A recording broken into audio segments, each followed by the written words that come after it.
all betrayals come from enemies. Sometimes they come from the ones who vowed to love us the most. This is a story of trust, love, and betrayal. The tragic fate of Constable Banele Sikosana, a man who dedicated his life to law enforcement, only to be slain by the very person he trusted the most, his own wife. On Friday, the 7th of February 2025, Constable Banele Sikosana, an officer of the Ekurhuleni Metropolitan Police Department, was simply going about his daily routine like every other day. He was about opening his tuck shop in Resqua Tema when a shot was fired, and within split second, the constable was on the floor with blood flowing and slowly forming a pool around his body. His service pistol was taken immediately by the assailant. He was left for death. It didn't take long before the police got wind of what had happened to one of their own. And no, they were not going to fold their hands. They launched an investigation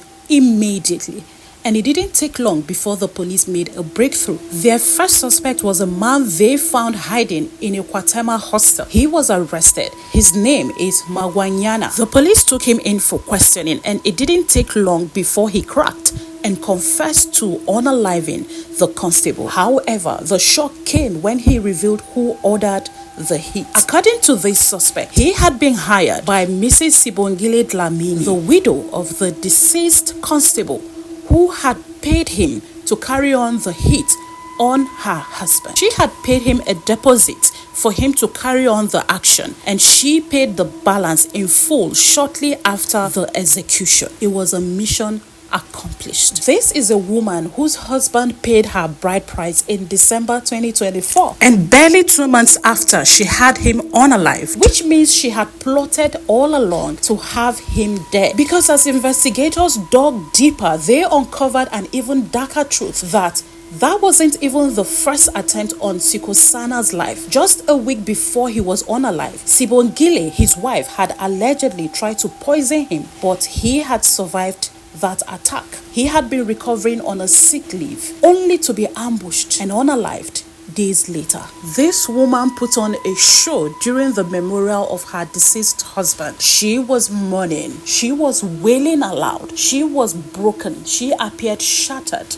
But people had no idea that she was the mastermind of her husband being unalived. You see, this is why in developed countries, trained homicide investigators usually start with those closest to the victim, particularly their spouses, before widening their net. This method has helped solve countless cases because most murders are committed by someone the victim knew very well. When Very Dark Man was calling on the police to investigate Wumi over Mohbad's death, it wasn't because he didn't like Wumi. It was just the natural procedure and right thing to do in such cases. In homicide cases, there are no sentiments. You begin with those closest to the victim before you begin to widen your net. There is nothing wrong with beaming the searchlight on those closest to the victim. They will be mourning, yes, but investigation must be done. Imagine if sentiments were put before reasoning. They wouldn't have discovered what exactly or who masterminded the death of the constable. It is quite sad. She was arrested on the 14th of February while preparations were ongoing for the burial of her husband, which took place a day after, 15th, which was Saturday. It is really sad. That man had no idea that the woman he married was going to be the one to take him down. I don't know. This life is just so crazy. But we all need to be careful and watch out, look out for ourselves first. The wife of the deceased, alongside the hitman, will be charged to court today, being 17th of February 2025.